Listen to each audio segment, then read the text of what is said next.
উপরে উঠে এসো। এসো। না, আমি যাব না। তো ক্রোকোডাইল ওকে ধরে নিয়ে যাক।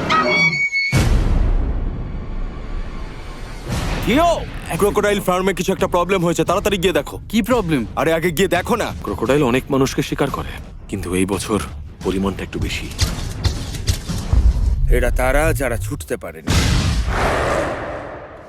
এত নিষ্ঠুর যে কোনো প্রাণী হতে পারে। গভর্নমেন্ট একে ধরার জন্য 50,000 টাকার পুরস্কার ঘোষণা করেছে। কথাটা পুরস্কারের নয়, প্রতিশোধের।